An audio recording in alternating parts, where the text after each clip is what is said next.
ठीक है, चलिए देखिए यहां पर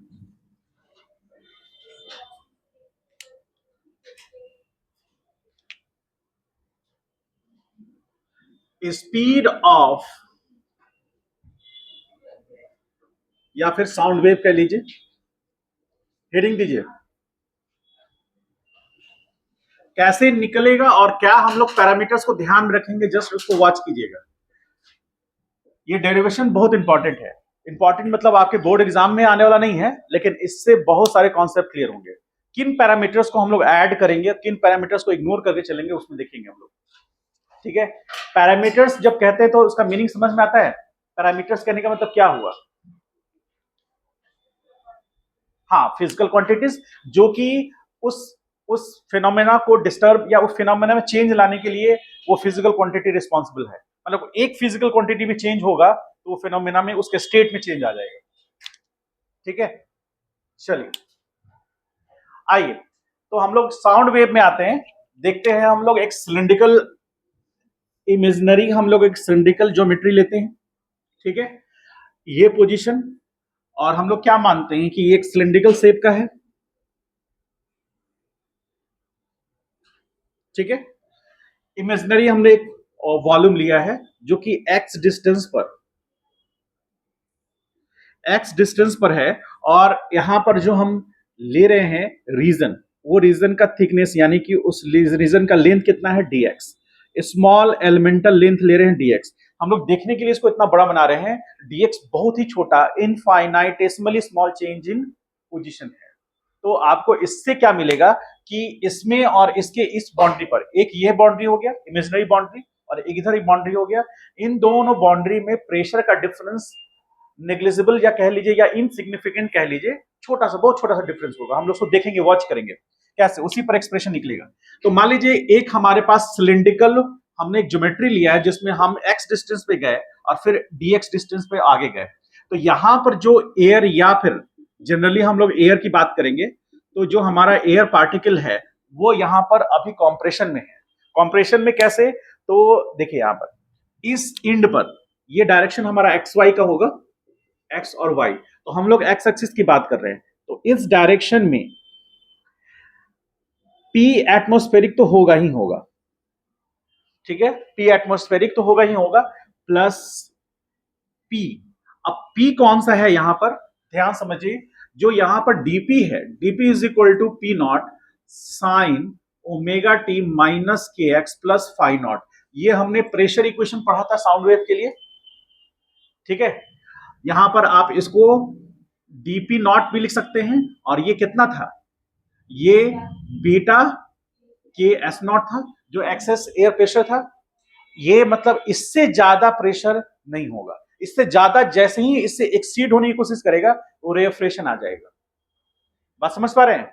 इससे जैसे ही इससे एक्सीड करने की कोशिश करेगा वो वॉल्यूम एक्सपैंड कर जाएगा और प्रेशर ड्रॉप हो जाएगा। प्रेशर ड्रॉप कहां होगा, एटमॉस्फेरिक प्रेशर पे आके रुकेगा नहीं, फिर नेगेटिव हो जाएगा। अब फिर नेगेटिव प्रेशर को फिर कॉम्प्रोमाइज करने के लिए और एटमॉस्फेरिक प्रेशर उसको बूस्टअप करेगा, एटमॉस्फेरिक प्रेशर पर लाने की कोशिश करेगा, लेकिन फिर वो ऊपर आ जाएगा, तो वहां गेज प्रेशर हमको मिलेगा। समझ गए? अब ध्यान से समझिए, तो यहां पर इसको हम लोग रिप्रेजेंट कर रहे हैं पी, डीपी मतलब P is equal to P naught sine omega T minus K X plus phi naught. ठीक है, सॉरी, हाँ, कॉस था, कॉस। ठीक है, तो यहां पर जो P है ना, बेसिकली डीपी है, छोटा सा चेंज इन प्रेशर जो है वो है वो, अब वो ऑब्वियसली एटमॉस्फेरिक प्रेशर से ज्यादा है। ठीक है, और यहां पर P naught excess air pressure है।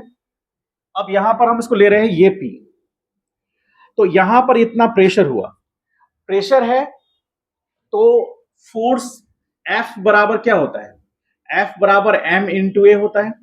लेकिन यदि स्टेशनरी बॉडी है उसके लिए हम परपेंडिकुलर फोर्स देख रहे हैं, तो F बराबर P इंटू ए लिख सकते हैं क्या, प्रेशर इंटू एरिया लिख सकते हैं, क्योंकि प्रेशर बराबर क्या होता है, perpendicular force per unit area. इसीलिए फोर्स जो परपेंडिकुलर है, that force will be equal to P into a, क्योंकि फोर्स जो भी लग रहा है वो सरफेस के परपेंडिकुलर लग रहा है ना। अब यहां पर यदि हम ए से मल्टीप्लाई कर देंगे तो फोर्स बन गया। कौन सा एरिया है ये, ए कौन सा है, ये जो क्रॉस सेक्शनल एरिया है, ये क्रॉस सेक्शनल एरिया जो हम ले रहे हैं ये है वो सिलेंड्रिकल, जो हम आपको बोले थे कि एक बड़ा सिलेंड्रिकल आप पाइप लेके चल सकते हैं, जो कि नहर वगैरह में या फिर बड़ा सा ड्रेनिंग सिस्टम में यूज किया जाता है, तो वो उसका डायमीटर 1 मीटर के लगभग में होता है। उस टाइप का कुछ अरेंजमेंट है ये। तो इसमें यहां पर ये कंप्रेशन में जा रहा है, अभी कंप्रेस हो रहा है, तो इस साइड में भी प्रेशर होगा, इस ज्योमेट्री पर होगा, इसके अपोजिट डायरेक्शन में P एटमॉस्फेरिक प्लस P और प्लस dP इंटू ए। इसका मीनिंग समझ पाए? देखिए पॉजिटिव एक्स में जो फोर्स लग रहा है, फोर्स को हटा दीजिए, अभी सिर्फ प्रेशर के बारे में सोचिए। पॉजिटिव एक्स में जो प्रेशर इस ज्योमेट्री पे ऐसे लग रहा है, वो P एटमॉस्फेरिक प्लस P है। P क्या है? तो उसका जो चेंज इन प्रेशर आ रहा है वो बात हो रही है, वो P है। ठीक है, अब इससे प्रेशर इधर इंक्रीज करेगा तभी तो ये प्रेस होगा। ये कॉम्प्रेशन के फॉर्म में है, अभी कॉम्प्रेस हुआ नहीं है पूरी तरह से। कॉम्प्रेशन मैक्सिमम कब होगा? जब इसका प्रेशर इसके प्रेशर के बराबर हो जाएगा। समझे? मतलब अभी इसका प्रेशर ज्यादा है, इसका प्रेशर कम है, तो ये प्रेशर लगा रहा है ये फोर्स लगा रहा है या प्रेशर लगा रहा है, तो इंक्रीज कर रहा है इसका अंदर का प्रेशर, इंक्रीज कर रहा है। और जब इसके प्रेशर के बराबर हो जाएगा तो वो मैक्सिमम कंप्रेशन होगा, क्योंकि इससे ज्यादा अब ये देगा तो ये एक्सपैंड कर जाएगा। ठीक है, एक्सपैंड करेगा तो कंप्रेशन मैक्सिमम कब मिलेगा? जब प्रेशर मैक्सिमम होगा। आप लोग बोल भी रहे थे कोई, कंप्रेशन मैक्सिमम कब होगा? जब प्रेशर मैक्सिमम होगा। और जैसे ही प्रेशर मैक्सिमम होगा, यानी कि दोनों एंड का प्रेशर बराबर होगा, तभी तो मैक्सिमम कंप्रेशन होगा। अब उसके बाद जैसे ही इससे ज्यादा ये बढ़ेगा तो ये उसको रिलीज कर देगा, और रिलीज करेगा, यहां फैल गया, वैक्यूम प्रेशर जनरेट हो गया, तो फिर से वो रिटेन करना चाहेगा, तो ये रिटेन करने के लिए जाएगा। जब ये रिटेन करने के लिए जाएगा तो फिर ये अपने प्रेशर पर है, ये फिर कंप्रेशन का केस हो गया। अब फिर वही काम को डुप्लीकेट करेगा, यहां का प्रेशर इसके प्रेशर के जस्ट बराबर होगा, तो फिर ये आगे बढ़ जाएगा। ठीक है, तो अभी हम लोग ये जो छोटा सा डीपी है, वो इसके और इसके प्रेशर में डिफरेंस है। क्यों? क्योंकि छोटा सा डीएक्स में चेंज आया है। बात समझ गए? यदि ये लाइन यहां आ जाएगा तो डीपी 0 हो जाएगा। समझ पा रहे हैं? अलग अलग डायमेंशंस में हम लोग सोच रहे हैं। अभी हम लोग ये सोच रहे हैं, समझना चाहिए कि यहां का प्रेशर यहां के प्रेशर से डीपी ज्यादा है, क्योंकि पी एटमॉस्फेरिक और पी तो यहां पर भी है, तो कितना चेंज में डिफरेंस ज्यादा, इतना, वो इसके लेंथ के कारण है।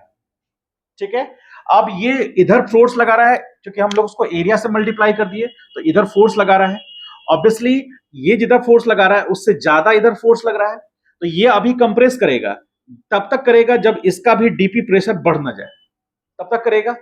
अभी हम जो इस रीजन है, ये रीजन में हम एयर एज्यूम कर रहे हैं। ठीक है, तो अब हम यहां पर एक डिस्कशन करेंगे और कहेंगे द नेट फोर्स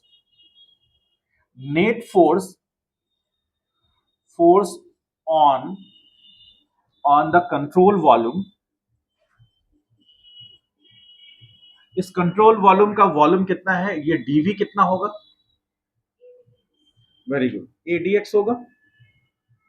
ये DV control volume, DV small elemental volume. ठीक है, इस पर नेट फोर्स देख रहे हैं, तो यहां पर एफ नेट हम लिखेंगे, और ये कितना होगा?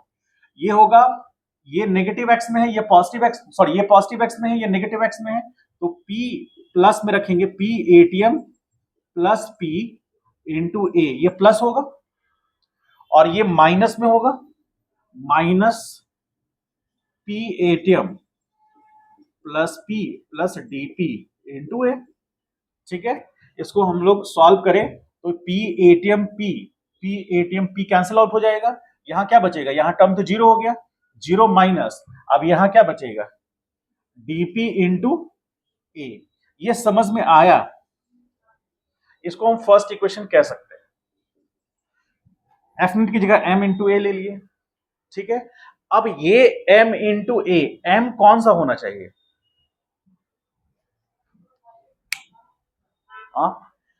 हम लोग कंट्रोल वॉल्यूम किसको ले रहे हैं, मतलब स्टडी किसको कर रहे हैं? कंट्रोल वॉल्यूम मतलब सिस्टम कौन सा है हमारा? बोलिए। डीएक्स लेंथ है, ठीक बोल रहे हो, और जोड़ो उसमें कुछ।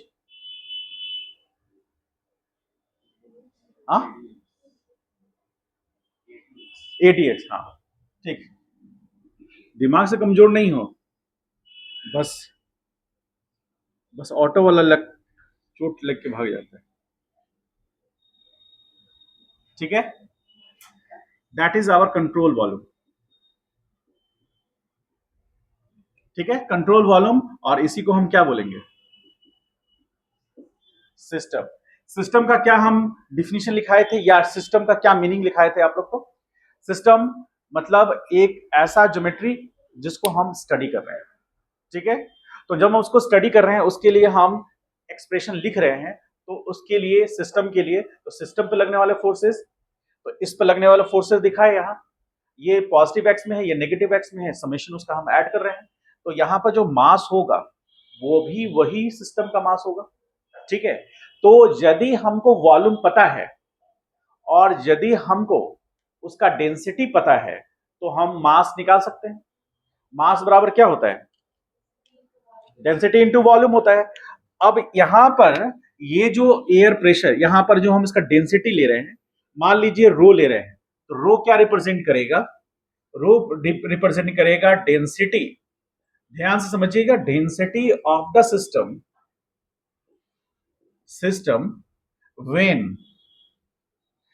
when net force minus dp into a is applied। ऐसा इसलिए है क्योंकि फोर्सेस रिलीज होंगे, डेंसिटी में चेंजेस आएगा, होगा उस मोमेंट ऑफ टाइम पर या उस पोजीशन पर, उसका डेंसिटी रो है। ठीक है, हम लोग किसकी कैसी बातें कर रहे हैं? गैस की बात कर रहे हैं। तो गैस मतलब एयर की बात कर रहे हैं, तो एयर का डेंसिटी चेंज होता है या नहीं? होता है। यदि हम एयर को कंप्रेस करेंगे तो उसका डेंसिटी चेंज होगा। क्यों चेंज होगा? क्योंकि वॉल्यूम चेंज होगा। ठीक है, आप लोग पढ़े हैं, क्लास 6 में पढ़े होंगे, मास बराबर क्या होता है? वॉल्यूम इनटू, ऐसा पढ़े हैं। तो डेंसिटी कैसे डिफाइंड होगा? Density mass per unit volume. ये चीज आप लोग 9th क्लास में भी पढ़ चुके हैं। मतलब किसी भी सबस्टांस का डेंसिटी पता करना होगा तो 1 मीटर क्यूब वॉल्यूम में जितना मास होगा वो उस सबस्टांस की डेंसिटी को रिप्रेजेंट करेगा। एकदम सिंपलेस्ट वे में हम ऐसा समझ सकते हैं। 1 मीटर क्यूब वॉल्यूम आप समझ पाते हैं कितना होगा? 1 मीटर क्यूब वॉल्यूम कभी आप देखे हैं कि हाँ इस ज्योमेट्री में, इस इतना में 1 मीटर क्यूब वॉल्यूम को हम काउंट करेंगे? प्रैक्टिकल लाइफ में देखिए, फिजिक्स आपके डे टू डे लाइफ से जुड़ा हुआ है, आप हर दिन देखते हैं, लेकिन आप कभी ध्यान नहीं दिए कि हाँ ये चीज ऐसे देखना था। हम भी कभी ध्यान नहीं देते हैं। पहले हम ध्यान देते थे, पहले सिर्फ पढ़ना काम था। अब पढ़ने के अलावा बहुत सारा काम है, होमवर्क चेक करना। बोलो, सुधांशु बताएगा। हाँ बोलो। आइस क्यूब 1 मीटर क्यूब देखे हो तुम? ये तो हाँ, हाँ, तो कितना सेंटीमीटर बराबर 1 मीटर होता है? कितना सेंटीमीटर बराबर 1 मीटर होता है? अरे कितना सेंटीमीटर बराबर यहाँ नहीं चोट लगा है? तो आप हमको ये बताइए कि एक, जैसे आइस क्यूब देखा आपने, तो आइस क्यूब तो बहुत छोटा हुआ ना। हम 1 मीटर क्यूब की बात कर रहे हैं। मतलब वॉल्यूम क्या बोल रहे हैं हम? ये जो लिखा हुआ है इसका मीनिंग क्या है? डेंसिटी मतलब रो बराबर मास पर यूनिट वॉल्यूम, यानी 1 मीटर क्यूब में जितना वॉल्यूम में जितना मास है वो रिप्रेजेंट करेगा उसके डेंसिटी को। एक, यानी एक डेंसिटी क्या होगा? यूनिट क्या होगा? मास पर यूनिट वॉल्यूम, तो केजी पर मीटर क्यूब। तो 1 केजी पर मीटर क्यूब जो डेंसिटी होगा वो कब काउंट करेंगे हम? मतलब जब 1 मीटर क्यूब वॉल्यूम में जितना मास होगा उसके अकॉर्डिंग होगा। 1 मीटर क्यूब कोई वॉल्यूम देखे हैं आप?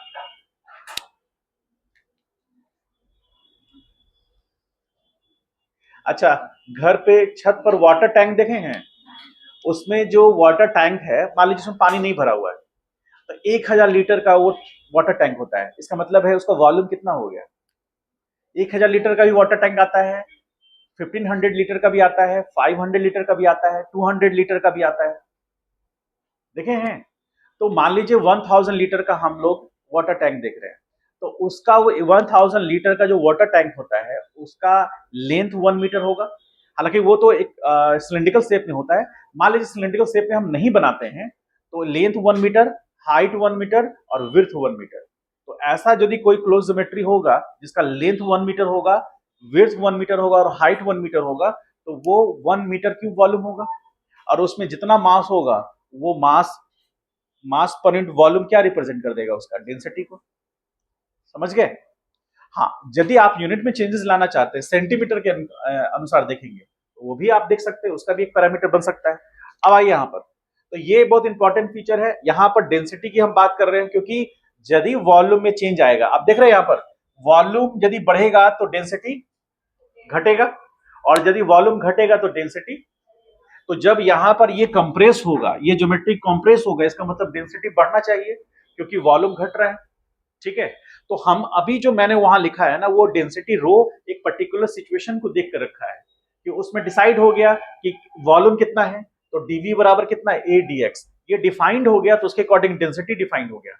यदि ये चेंज करेगा तो डेंसिटी चेंज करेगा। क्यों करेगा? क्योंकि मास बराबर क्या, डेंसिटी बराबर मास पर वॉल्यूम होता है। ठीक है, अब क्लियर हुआ। अब आगे बढ़ते हैं हम लोग। तो देखिए यहां पर, तो अब मास की जगह पर हम क्या लिख सकते हैं, रो ए इंटू डी एक्स लिख सकते हैं, लिख सकते हैं। और यहां पर ए रहने देते हैं, इसको आगे हम लोग चेंज करेंगे। और ये बराबर कितना हो गया, माइनस डीपी इंटू ए। तो ए से ए चला गया, तो क्या बचा हमारे पास, हमारे पास बचा minus dP is equal to rho d x into a. तो ए को क्या लिख सकते हैं, डेल टू, इसके सेंस में लिख सकते हैं डेल एस, इस सेंस में हम क्या लिख सकते हैं, बोलिए, del two S upon del T square, ऐसा लिख सकते हैं। क्योंकि लॉन्गिट्यूडनल वेव है ना, साउंड वेव में देख रहे हैं, ऐसा लिख सकते हैं। ठीक, आइए यहां पर, तो अब यहां पर इसको यदि लिखना होगा तो हम डीपी इज, हाँ क्या हुआ, उसको चक्कर आ रहा है, जो आप बैठो उधर, क्या वो जी,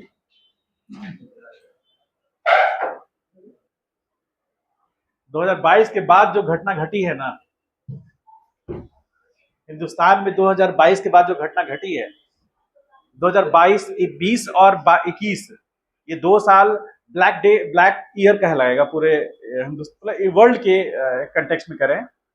कुछ स्टूडेंट्स जो हैं 2021 में, जो जिन्होंने 10th बोर्ड दिया, उनका एग्जाम ही नहीं हुआ, सीबीएसई ने नहीं ले पाया एग्जाम, 12 बोर्ड भी नहीं हो पाया था। ठीक है, और उसके बाद से जो भी स्टूडेंट्स आ रहे हैं वो सब अपने आप में ही परेशान है।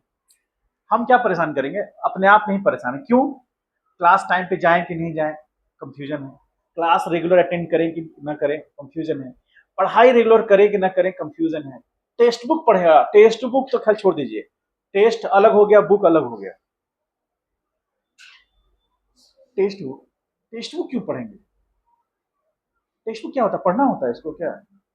कुछ लोग ऐसे बातें करते हैं, और ये कारण है कि आपका कॉन्सेप्ट बिल्डअप नहीं हो पा रहा है। ठीक है, और यदि जो टीचर पढ़ा रहे हैं वो चीज को भी ध्यान से समझे और घर जाके उसको रिलेट कर ले, तो भी आपको कैसे हम बताएं अपने बारे में। मेरा, हम जिस इंजीनियरिंग कॉलेज में पढ़ाते थे, उस इंजीनियरिंग कॉलेज में मंडे टू फ्राइडे क्लास होता था, तो हम क्लास लेते थे, सेकेंड या थर्ड ईयर को पढ़ाते थे। और सैटरडे संडे को वीकेंड में हम, मतलब मेरा जो कॉलेज था वो एनसीआर में था, और मेन जो इंस्टीट्यूट था जो साकेत में था, वहां हम बाइक से जाते थे।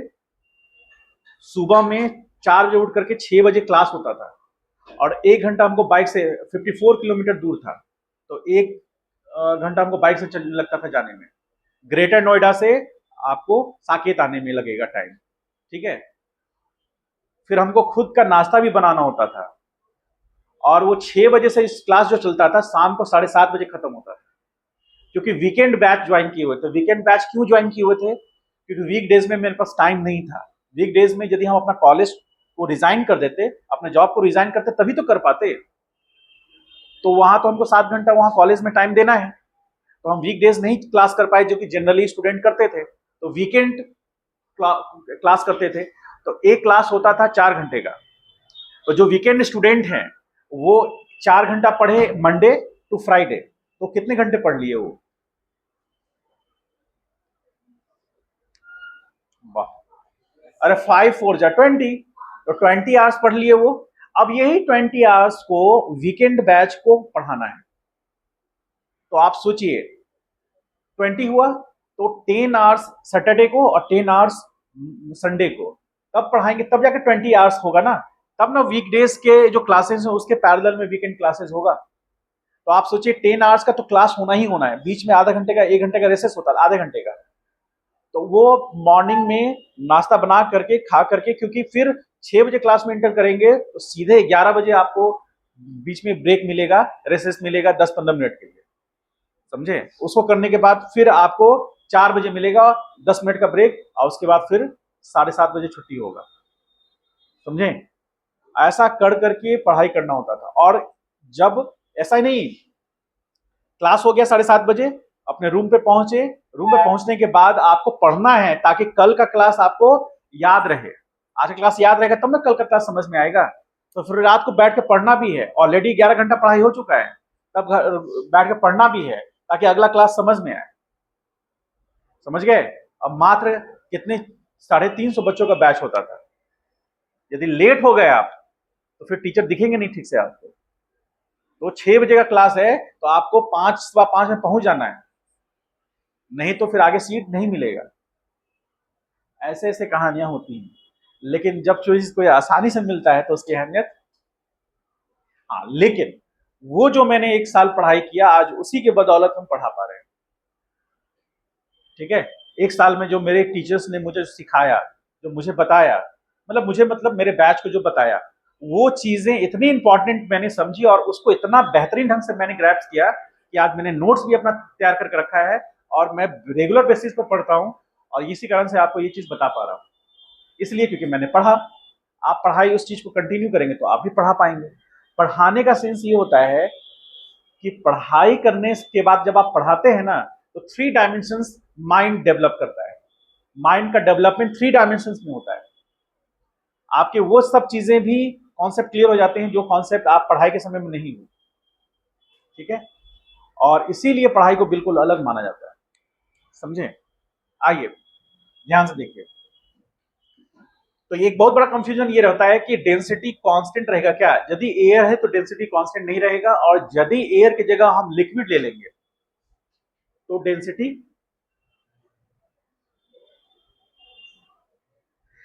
एक एक एक टर्म कांस्टेंट हो जाएगा, क्योंकि एक फ्लूइड होता है compressible fluid, the fluid which can be compressed, that is compressible fluid. Generally air को या फिर जनरली गैस को हम लोग कंप्रेसिबल फ्लूइड मानते हैं, होता भी है। और अब दूसरा फ्लूइड आ गया, दूसरा कैटेगरी का फ्लूइड जिसको हम लोग लिक्विड बोलते हैं। तो लिक्विड इनकंप्रेसिबल फ्लूइड होता है। ये मैंने आप लोगों को बताया भी था, एक एग्जांपल भी वहां करके दिखाया था, आगे दिखे भी थे जहां पर वर्क हो रहा था। तो वहां पर जो पिस्टन पिस्टन के अंदर में जो प्लंजर था उसको फ्लूइड प्रेशर देता था तो वो प्लंजर बाहर निकलता था। यदि फ्लूइड कंप्रेसिबल होगा तो प्लंजर तो उसको कंप्रेस कर देता, तब कंप्रेस कर देता ना, लेकिन प्लंजर उसको कंप्रेस नहीं कर रहा है, इसलिए तो वो बाहर निकल रहा है।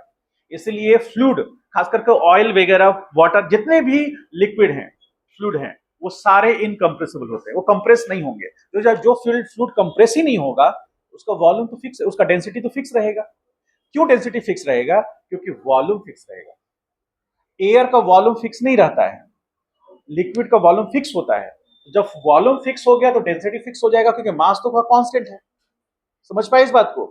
तो अब इस केस में हम आते हैं, तो यहां पर एक चीज जो एक्सप्रेशन लिखते हैं DP upon DX is equal to, अब यहां पर माइनस आ जाएगा, minus rho del two S upon del T X. ऐसा लिख सकते हैं क्या? बोलिए, ऐसा लिख सकते हैं? इसको इक्वेशन नंबर 1 कर लीजिए, ठीक? अच्छा, क्या आपने पढ़ा है एज वी नो? बताइएगा। DP is equal to minus beta del S upon del X, पढ़ा है हमने, ठीक है? यहां पर थोड़ा सा चेंजेस करने की जरूरत है। ये पढ़ा है हमने, तो यहां पर ऑन डिफरेंशिएशन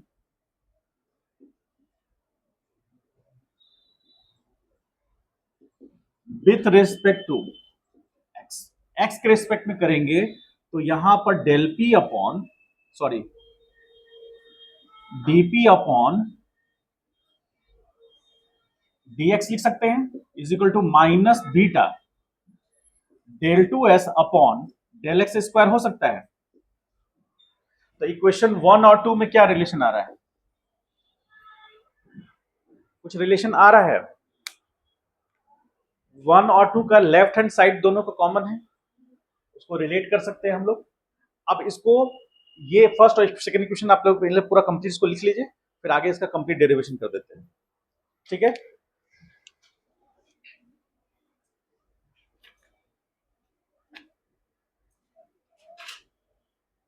सॉरी यहां तो टी ही रहेगा ना, यहां गलती कर दी है, एक्सेलेरेशन है ना, तो यहां तो टी ही होना चाहिए। ठीक है, सही है।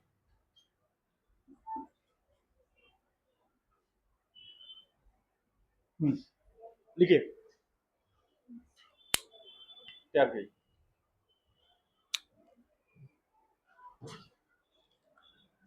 एक्सेलेरेशन है तो del two S upon del T square ही होगा, एक्स नहीं होगा वहां।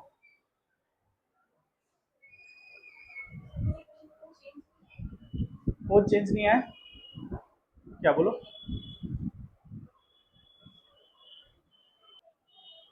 देखिए यहां पर जो लास्ट सेकेंड इक्वेशन था वो क्या था? dp upon dx is equal to minus beta del S square upon del X square था।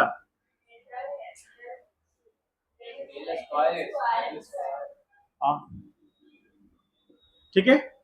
अच्छा, ये इक्वेशन हो गया, इक्वेशन नंबर इसको 2 बोले थे ना। ठीक है, अच्छा from equation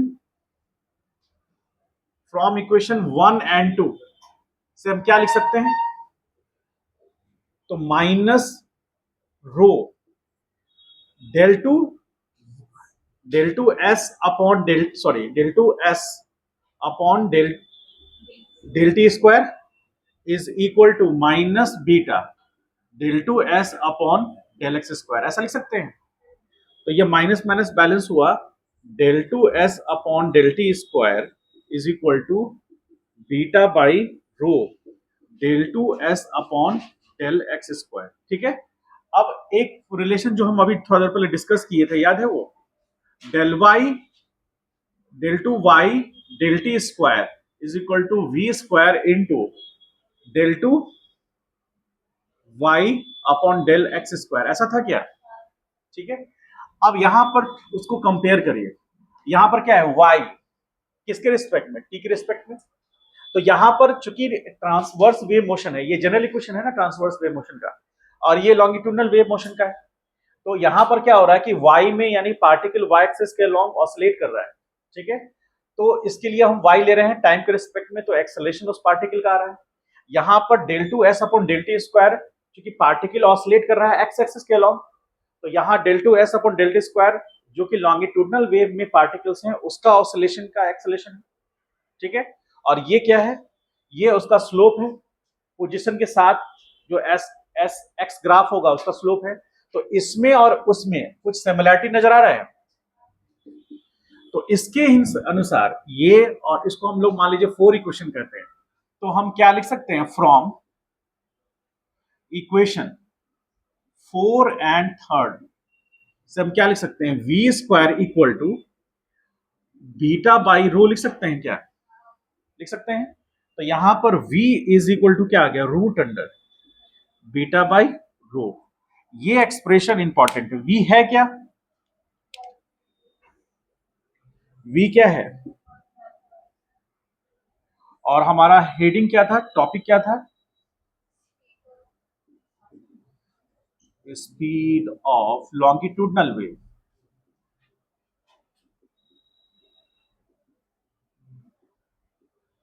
speed of longitudinal wave किस पे डिपेंड कर रहा है? Bulk modulus. बीटा क्या है? Bulk modulus. बल्क मॉडुलस ये बेसिकली, अब ध्यान समझिए 2 मिनट के लिए, beta is equal to minus dP upon dV upon d, sorry dV upon V होता है। ठीक है, अब ध्यान समझिए कि यदि प्रेशर में चेंज नहीं आया, मान लीजिए कि हाइड्रोस्टैटिक फोर्स लगा, तो प्रेशर क्या होगा, प्रेशर क्या होगा, फोर्स पर यूनिट एरिया। तो फोर्स लगा तो प्रेशर एक्सर्ट हुआ सरफेस पर, उसके कारण क्या होगा, वो कंप्रेस होगा। यदि मान लीजिए कि वो सरफेस कंप्रेस नहीं होता है, तो प्रेशर में चेंज इन प्रेशर नहीं आया, ठीक है, तो चेंज इन प्रेशर नहीं आया तो बीटा क्या हो जाएगा, बीटा जीरो हो जाएगा। तो बीटा जीरो होगा, उस सेंस में हम क्या मानेंगे कि जो ज्योमेट्री है हमारा वो कंप्रेस ही नहीं हुआ। ऐसे भी यदि आपको वॉल्यूम में चेंजेस नहीं आ रहा है तो ये पर टर्म भी जीरो हो जाएगा। तो उस केस में ये जीरो, और ये मान लीजिए कि प्रेशर में चेंज लाए लेकिन वॉल्यूम में चेंज नहीं आया, तो बीटा इनफाइनाइट हो जाएगा। ठीक है, और यदि प्रेशर में चेंज आया, वॉल्यूम में चेंज आया, तो उसके कॉरस्पॉन्डिंग बीटा निकलेगा। ठीक है, और अभी जैसे हम लोग यहां पर देख रहे हैं बल्क मॉडुलस के लिए, उसी तरह रो है, रो डेंसिटी को रिप्रेजेंट कर रहा है, डेंसिटी ऑफ द मीडियम। तो मीडियम का डेंसिटी कैसा है उस पर डिपेंड करता है। उसके लिए हम लोग सबसे पहला लेके चलते हैं कि सॉलिड के केस में यदि मीडियम क्या है, सॉलिड है, क्योंकि साउंड वेव का स्पीड मैक्सिमम किस में होगा, सॉलिड में होता है। तो speed in solid is greater than speed in liquid और is greater than speed in air या गैस कर लीजिए। ये सीक्वेंस सही है ना, ठीक है। तो गैस में या एयर में क्या स्पीड होता है साउंड का,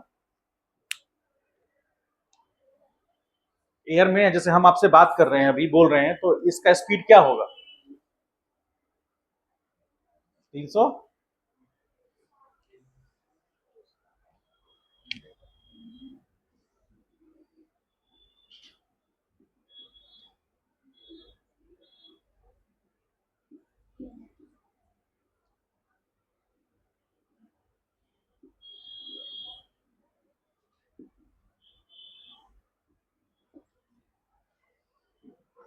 क्यों, क्योंकि डेंसिटी कांस्टेंट रहेगा। अरे जो सॉलिड है, सॉलिड का डेंसिटी कांस्टेंट रहेगा ना। अच्छा, उसका y को हम लोग, बीटा को हम क्या मान रहे हैं, y यंग्स मॉडुलस। ठीक है, तो उसमें हम लोग क्या ले रहे हैं कि ये जो वैल्यू है, ये वैल्यू भी कांस्टेंट रहेगा। तो स्पीड किसी भी गैस में कांस्टेंट रहेगा। ठीक है, अब इसके बाद यदि हम लिक्विड में देखें, लिक्विड, तो लिक्विड में हम क्या करेंगे, क्योंकि लिक्विड कैसा है, इनकंप्रेसिबल है, इनकंप्रेसिबल होता है ना। तो इनकंप्रेसिबल होगा तो प्रेशर में चेंजेस लाएंगे, मान लीजिए एक बात करें तो वॉल्यूम में चेंजेस आएगा। तो यहां पर बीटा का वैल्यू हम क्या रखेंगे, बोलिए, मतलब बीटा का वैल्यू तो कांस्टेंट रहेगा, बीटा का वैल्यू जीरो हो सकता है या कांस्टेंट रहेगा,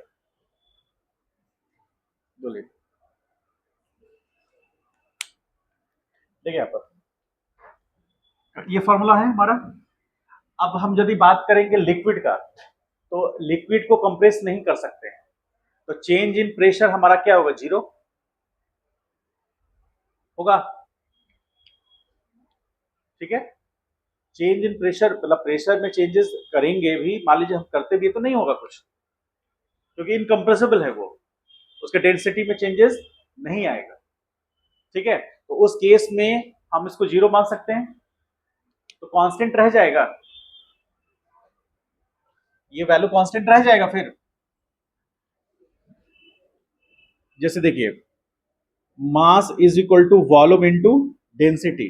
ठीक है, अब हम बात करते हैं v बराबर मास पर यूनिट डेंसिटी का।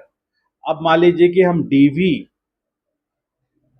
यहां से निकालते हैं, डीवी बाई डी करते हैं, तो क्या आएगा, मास इंटू रो, ये तो जीरो आएगा, है ना। तो dv इज इक्वल टू क्या आएगा, जीरो। तो dv अपॉन v क्या टर्म आएगा, जीरो आएगा। इसको भी रहने दीजिए, आप ऐसा समझिए कि डेंसिटी चेंज नहीं करेगा। ठीक है, ये क्लियर है, डेंसिटी चेंज नहीं करेगा। और इस केस में लिक्विड में, इनकम्प्रेसिबल फ्लूइड में क्या हम बोल रहे हैं, V कांस्टेंट रहेगा। ठीक है, इसका एग्जैक्ट रीजन हम थोड़ी देर के बाद बता सकते हैं आपको, अभी आप आगे बढ़िए। तीसरा केस, गैस की बात करें। गैस में अलग अलग कंडीशंस होंगे। गैस में कौन कौन कंडीशन, पहला यदि हम ले लें, मान लीजिए कि आइसोथर्मल है, प्रोसेस कैसा है, प्रोसेस आइसोथर्मल प्रोसेस है, इसका मतलब T क्या रहेगा, कांस्टेंट। तो PV is equal to MRT, तो T क्या है, कांस्टेंट। तो ये पूरा टर्म क्या हो गया, PV बराबर क्या होगा, कांस्टेंट। यदि PV बराबर कांस्टेंट होगा तो हम टाइम के रिस्पेक्ट में मान लीजिए उसमें चेंजेस लाए, PV is equal to constant. ठीक, तो अब हम टाइम के रिस्पेक्ट में करें, सॉरी, तो V dP upon dt plus, अब यहां पर हम क्या करेंगे कि V को सॉरी P को रहने देते हैं और dV अपॉन dt, और कांस्टेंट का डिफरेंशिएशन क्या होगा, ये टर्म तो जीरो होगा। अच्छा, ये dt dt यहां बैलेंस होगा, V dP और यहाँ equal to minus P dV। अब यहाँ dt है और यहाँ भी dt है, कैंसिल आउट होगा। हमको क्या लाना है, dV बाई V, तो यहां से आ जाएगा कितना, minus V by P is equal to क्या आ जाएगा, dV बाई, ऐसा आएगा कुछ, बोलिए।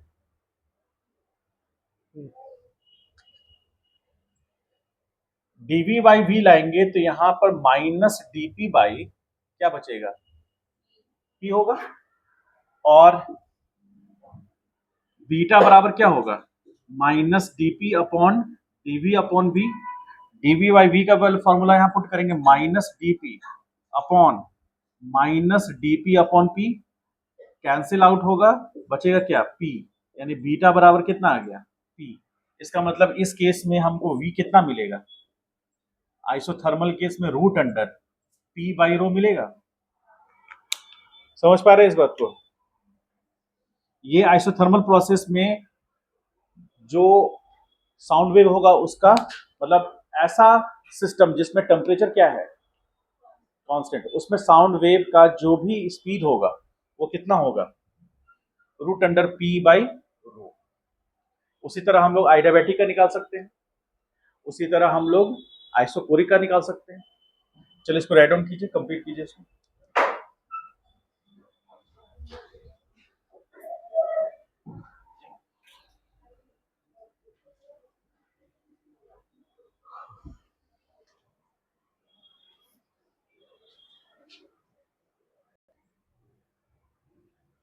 ये आप लोग जानते हैं, PV to the power gamma equal to constant, नहीं जानते हैं, कोई बात। देखिए, यदि नहीं जानते तो थर्मोडायनेमिक्स में हम डिटेल में बताएंगे आपको। फिलहाल आप ये समझ लीजिए कि एक कांस्टेंट है और ये P प्रेशर है, वॉल्यूम है, और ये इसका जो प्रोडक्ट है वो कांस्टेंट है। ठीक है, ये आइडियाबैटिक प्रोसेस को करता है। थर्मोडायनेमिक्स जब हम पढ़ाएंगे तो पूरा डिटेल में बताएंगे अच्छे से। तो यहां पर ये कांस्टेंट है gamma for air, for air इसका वैल्यू होता है 1.4। ठीक है, तो अब इसको डिफ्रेंशिएट करते हैं, तो V to the power gamma dP upon dt plus, अब इसको करेंगे P, तो gamma V, gamma sorry V minus 1, और यहां पर आ जाएगा dV upon dt is equal to 0। इस टर्म को इधर ले आएंगे, ठीक है, इसको इधर ले आएंगे, तो V to the power gamma dP upon dP is equal to, समझ नहीं आ रहा है, सब खुश हैं,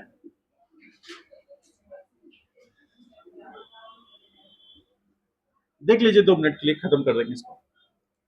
तो यहां V to the power gamma dP is equal to क्या आ जाएगा, P गामा और V गामा अपॉन V, ऐसा लिख सकते हैं क्या, बोलिए, ठीक लिखा हुआ है। तो ये कैंसिल आउट हो गया, उसके बाद क्या रहेगा, यहां पर dP और यहां पर is equal to gamma P dv upon v, इसको नीचे ले आएंगे, dp upon dv upon v is equal to gamma p, और ये क्या बनेगा, बीटा बनेगा। ठीक है, माइनस में इधर आएगा तो यह माइनस होगा यहाँ, तो यही क्या बन जाएगा, तो बीटा बराबर क्या आ गया, गामा पी। इसका मतलब v बराबर क्या लिखेंगे, root under gamma P by rho. ये एडियाबेटिक प्रोसेस के लिए क्वेश्चन में कैसे देगा कि एडियाबेटिक प्रोसेस है, उसमें आपको स्पीड निकालना है, आपको गामा का वैल्यू और पी का वैल्यू दे रखे, तो उसके थ्रू बीटा बराबर, इस केस में क्या है, गामा इंटू पी आया, गामा इंटू पी पुट कर दिए हम बीटा की जगह पर। आइसोथर्मल प्रोसेस में कितना आया था, गामा बीटा इक्वल टू कितना आया था, गामा के बराबर आया था ना, तो वहां डायरेक्टली बीटा की जगह हमने क्या पुट कर दिया, गामा।